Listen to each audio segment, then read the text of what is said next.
And now, stay tuned for the program that is rated tops in popularity for a longer period of time than any other West Coast program in radio history. The Signal Oil program, The Whistler. Transcribed by the Signal Oil Company for Christmas Eve to enable the entire production staff of The Whistler to spend Christmas Eve at home with their families.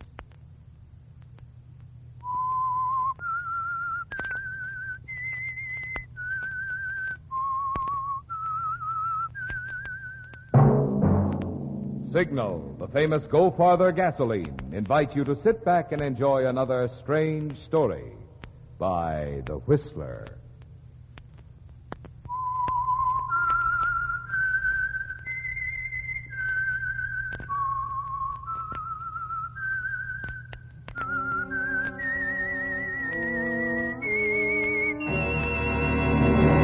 I am the Whistler, and I know many things, for I walk by night. I know many strange tales hidden in the hearts of men and women who have stepped into the shadows. Yes, I know the nameless terrors of which they dare not speak. And now, for the Signal Oil Company, the Whistler brings you a most unusual story. One of the most heartwarming stories of our times, especially appealing this Christmas Eve. 3 Wise Guys.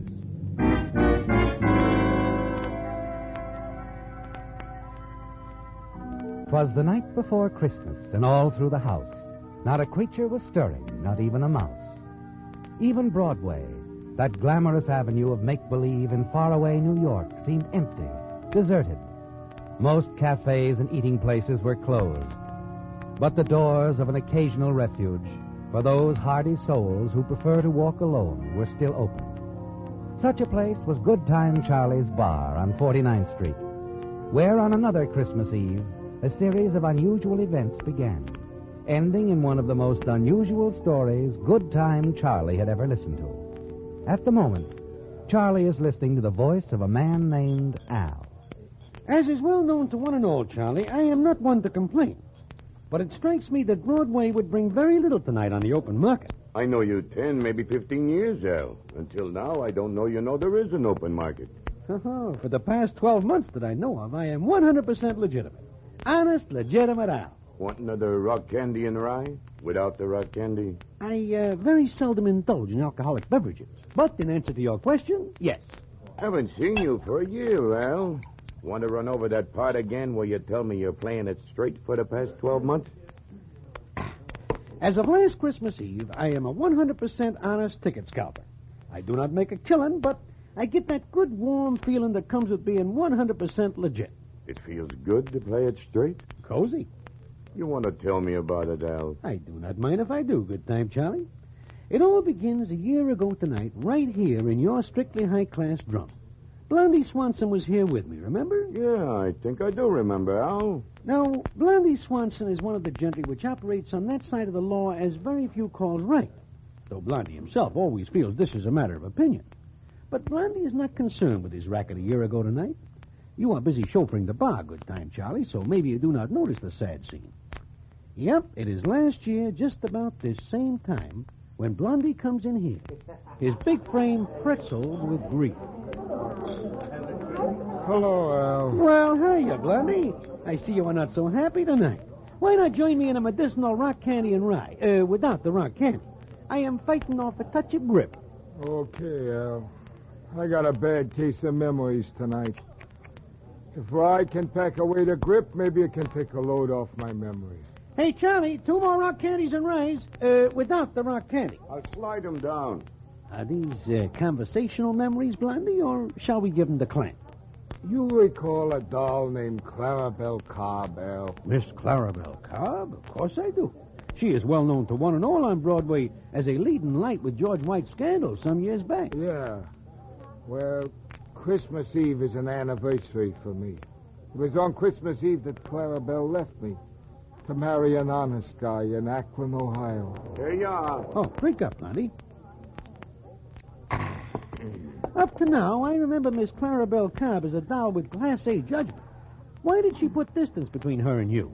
Well, Clarabelle was a gal that didn't care as much about how much money you had as she did where you got it.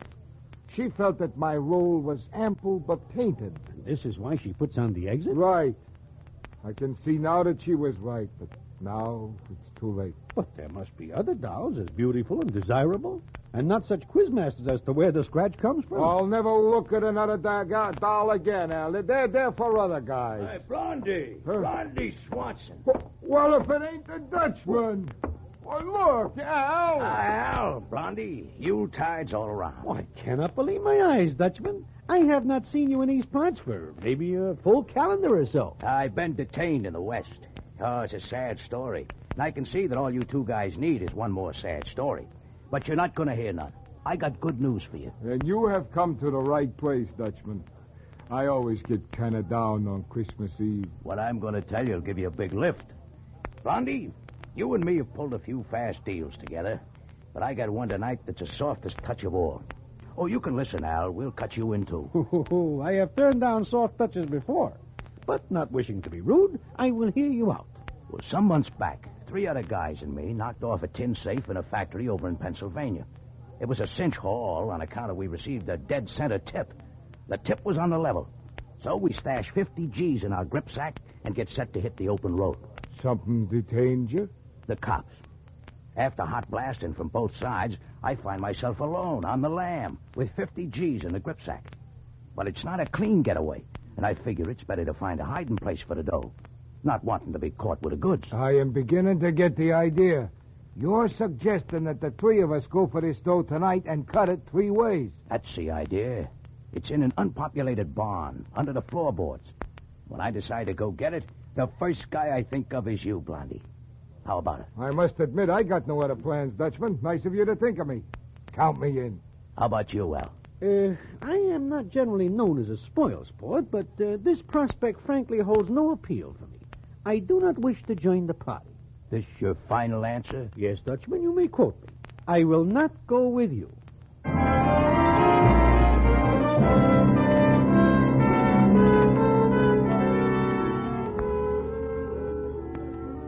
Well, good time, Charlie. That's the way it went.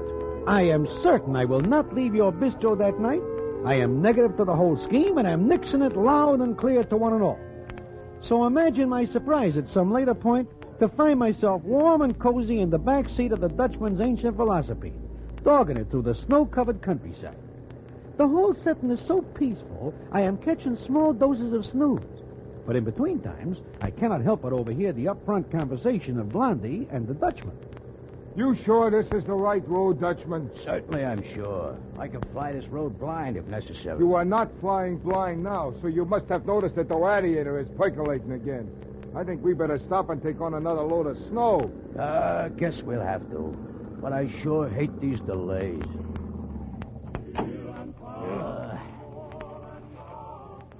Hey, Dutchman, listen. Must be coming from that little church. Yeah. Come on, help with the snow in the radiator. Sounds real pretty, that kind of singing. You think that's pretty? Well, you hear real music. The kind money makes when it's crisp.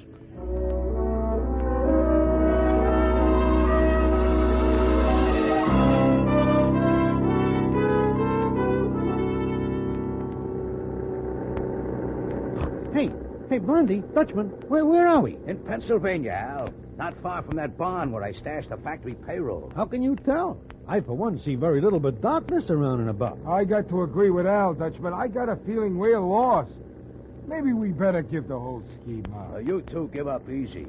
I tell you, I know for certain we're close to that barn. I can tell by that big fat star I've been following for the last few miles. Oh, yeah. I am seeing a small light ahead. But I observe if this is a star, it is hanging very low to the ground. I still got a feeling we are lost.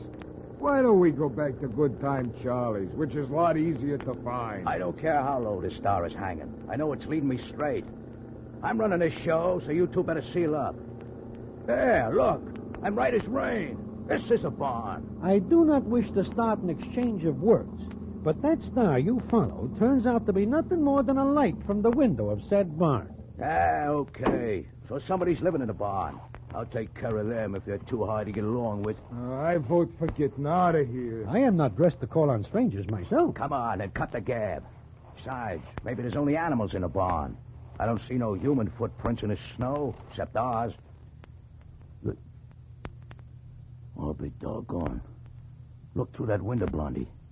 Is that a doll in there? Let me see. Yeah, she's a doll. Not only that, I don't think she's feeling in the pink either. Well, now that we are here, let us go inside and see if there's anything we can do for her. I don't care nothing about a sick doll. I want to lay my mitts on that grip sack with a 50 G's in it. Come on.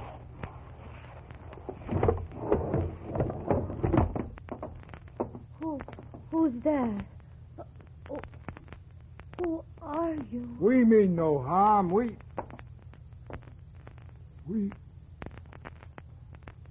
Well, for... If it ain't Miss Clarabelle Cobb in person.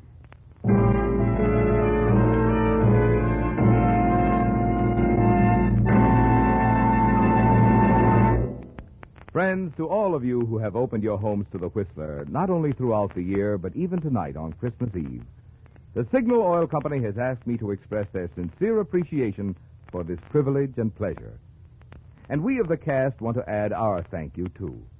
During the 8 consecutive years that the Whistler has been broadcast by Signal Oil Company, many of us have celebrated Christmas with many of you a number of times. And believe me, we're mighty proud that you consider us part of your entertainment family. Tonight, on behalf of Signal Oil Company and the independent signal dealers who serve you in the states of California, Oregon, Washington, Idaho, Nevada, Arizona, and Utah, I want to convey warmest season's greetings.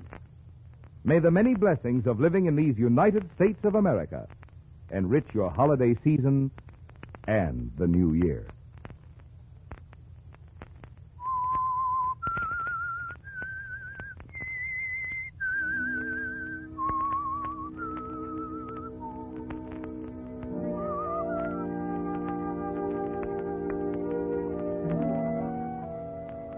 Yes, Al, that isolated barn in the snow-swept Pennsylvania countryside, so far removed from Good Time Charlie's bar, where you're now enjoying Charlie's rock candy and rye without the rock candy, held a surprising development for you, Blondie Swanson, and the Dutchmen, didn't it? The 3 of you had driven there that Christmas Eve a year ago to claim the $50,000 payroll the Dutchmen had hidden there.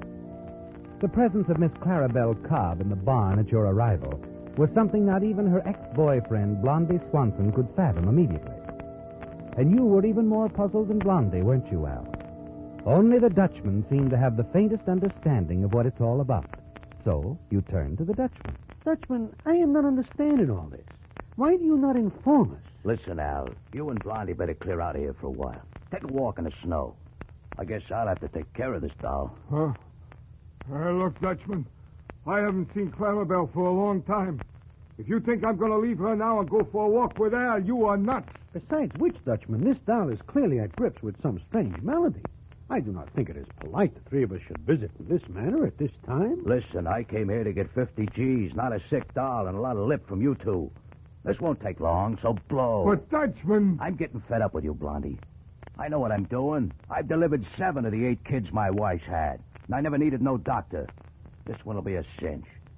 Now, will you get out of here?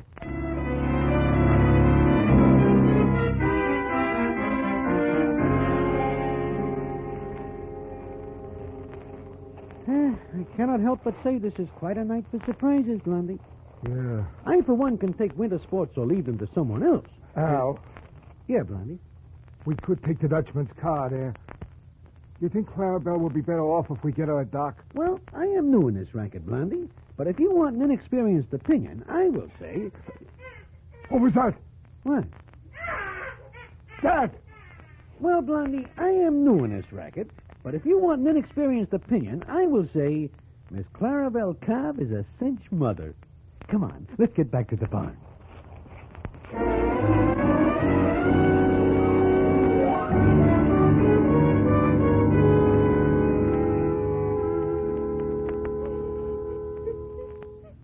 Oh, I wish you wouldn't cry, Clarabelle.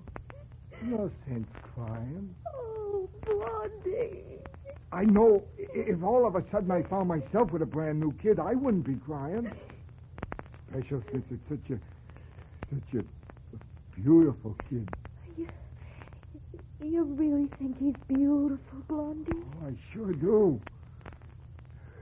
He's sleeping, huh? Uh-huh. Bless his heart. If he only gets a break. Oh, don't worry about him, Clarabelle. A beautiful kid like that, they love him in Akron. Oh, Blondie, there's so much I want to tell you. Yeah, but maybe you ought to sleep now yourself, huh? Not till I tell you, Blondie. You got to know about everything. Why I'm staying here in Dr. Kelton's barn. About Joe, my husband. He's in such trouble, Blondie. He's in jail. Come on, Al. Let's go find the gripsack. I know right where it is.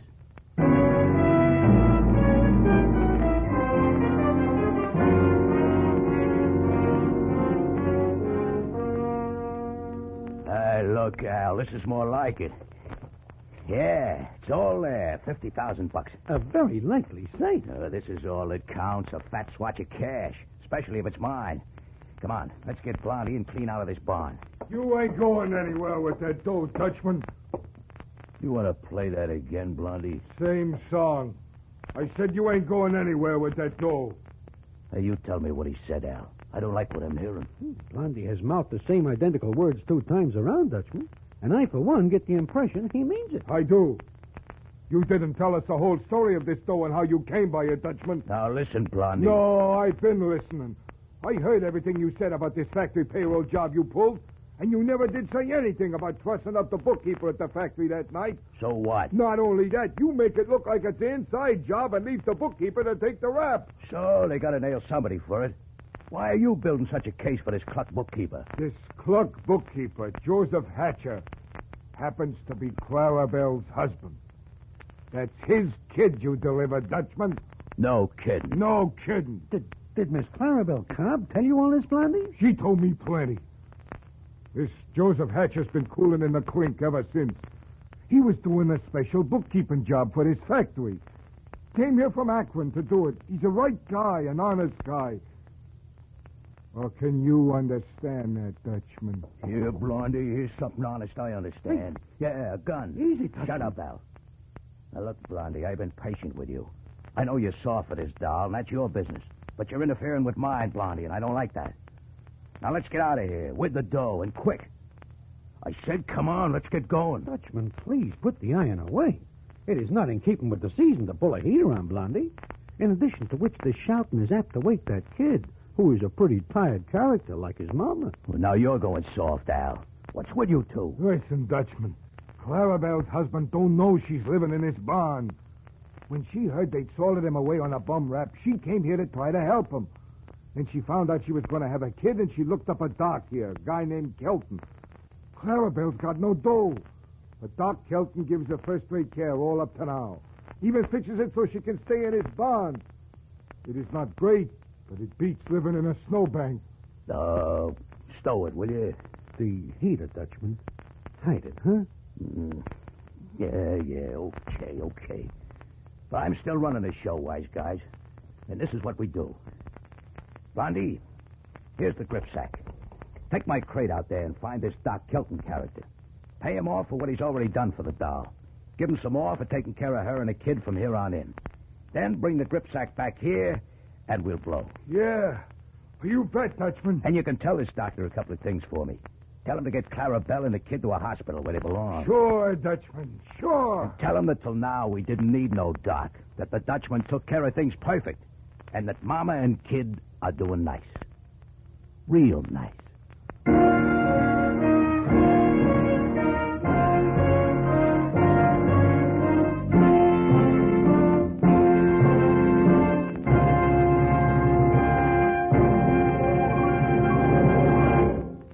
For all of you who play Canasta or have been thinking of taking up the game, there's a little Christmas gift for you at your nearest Signal service station. It's a 12-page booklet on that exciting new version of Canasta, Hollywood 3-deck Canasta, which is replacing the old 2-deck game practically everywhere it's been tried.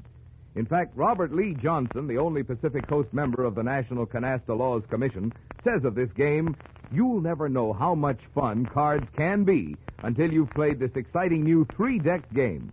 It has completely replaced 2-deck Canasta with all my friends in Hollywood. And friends, the booklet I mentioned is written by the man who devised this new game, so the rules are both complete and authentic. Right now, in fact, this booklet is being sold by leading department stores in 32 states, but you needn't buy a copy. One is waiting for you free while the supply lasts at any Signal service station. It is the hope of your Signal dealer that this fun-packed new version of Canasta will add to the card-playing pleasure of your holidays.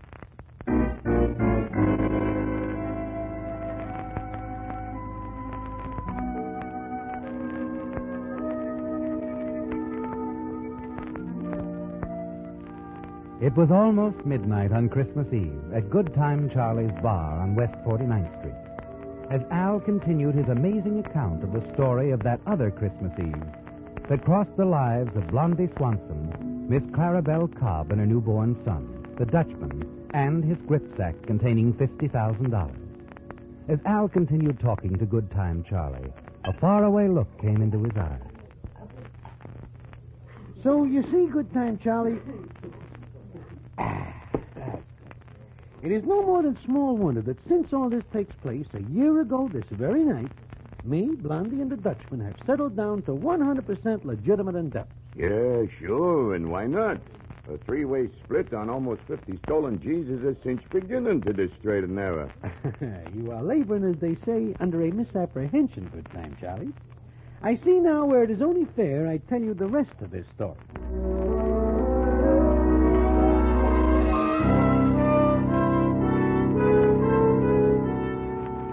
After Blondie makes the deal with Doc Kelton to get Miss Clarabelle Cobb and her brand new kid out of that barn and into a Class A hospital arrangement, the three of us are once again in the Dutchman's hot rod, beating it along the streets of some pint-sized burg in Pennsylvania, thinking to leave this territory for them as wanted. You know, maybe age is catching up with me. I ought to feel great right now. We still got nearly 50,000 clams in that gripsack, and somehow I don't feel great at all. You did bring the gripsack back from Doc Kelton's, Blondie. Yeah, sure I did, Dutchman. The gripsack's in the back seat with Al. Funny, it don't feel good, and it should. Perhaps a touch of rock candy and rye, without the rock candy, would warm your heart, Dutchman. Oh, maybe so. Pass up the bottle. I am willing to do this, but the bottle will be of small comfort, as it is empty. Oh, well, thanks for nothing. Oh, well, I'll just nudge the motor and we'll blow this burg. Get back to native territory. New York ought to look pretty good. Hey, better slow down, Dutchman. The law is gaining on you. Oh, great. Never saw such a night in my life.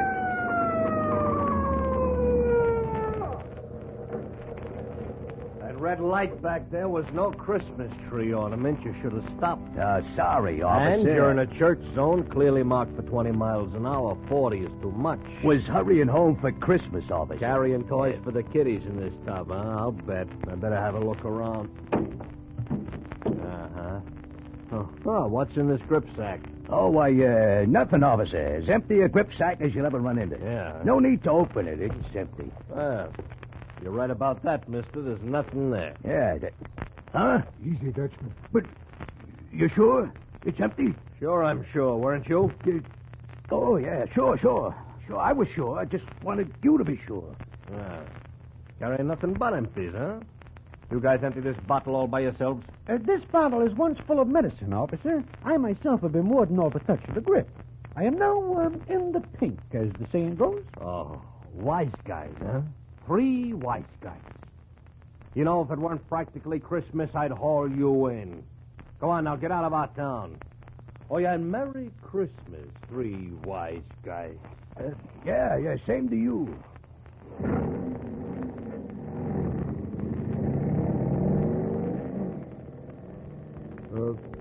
Dutchman, You know, Blondie, a while back you accused me of not telling you the whole story of that factory payroll job. Seems to me you forgot to tell me something pretty important, too. What is it about that gripsack being empty of nearly 50 G's that I ought to know? Well, I figured to fill you in, Dutchman. You see... Hey, look, Blondie. Dutchman, it's that same little church. Yeah. Oh, yeah.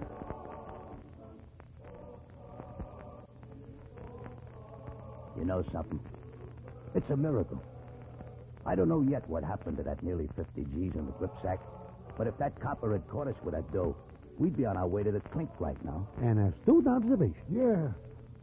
Well, you see, Dutchman, when I called on Doc Kelton tonight, I left all the dough with him, the whole 50 G's. I told him to give it back where it belongs. I told him enough more that the doc is sure he can spring Clarabelle's husband out of jail. So him and Clarabelle and the new kid can be together. Say, this Doc Kelton is a right guy. Oh, I'll say he is. He even agreed to give us a head start for the Pennsylvania border before he notifies the law. This is a right guy. Yeah, and we better oblige the Doc and ourselves by making a border ahead of the cops.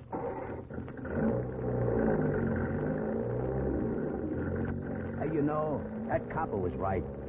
3 wise guys, he called us. If we wasn't pretty wise, we'd have had all that cash on us when he pulled us over to the curb. I think it's a good idea we stay right on being 3 wise guys. I'm through stretching my luck. From here on in, I'm going to play it straight.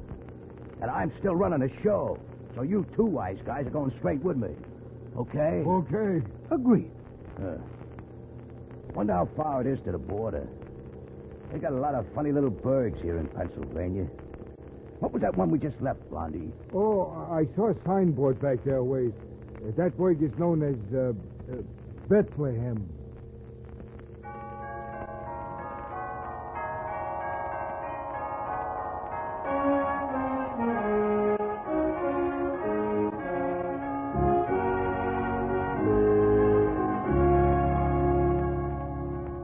And so, on a night before Christmas, in Bethlehem, Pennsylvania, 3 wise guys were strangely touched by the spirit of the season. A spirit born in another Bethlehem nearly 2,000 years ago. And tonight, on the eve of another Christmas, may we hope that this same eternal spirit will someday bring to wise guys throughout the world the understanding that the future of the peoples of earth rests in goodwill toward all men.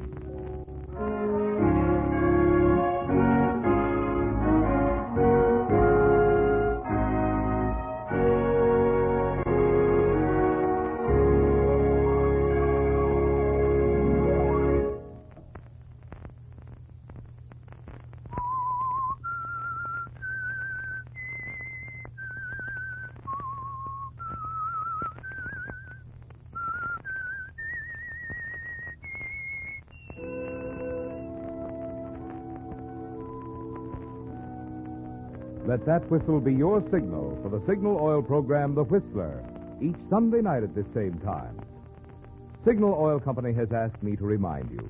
This week, it's especially important to drive at sensible speeds, be courteous, and obey traffic regulations, so some avoidable accident doesn't mar the holiday season for you.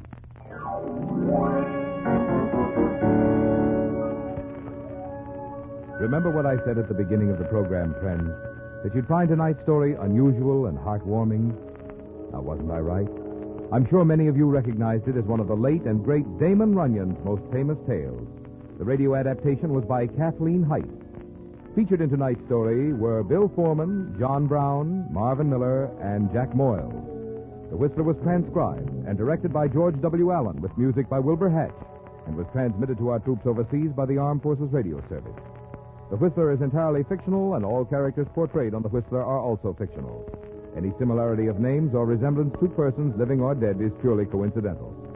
Remember at the same time next Sunday, another strange tale by The Whistler. Marvin Miller speaking for the Signal Oil Company.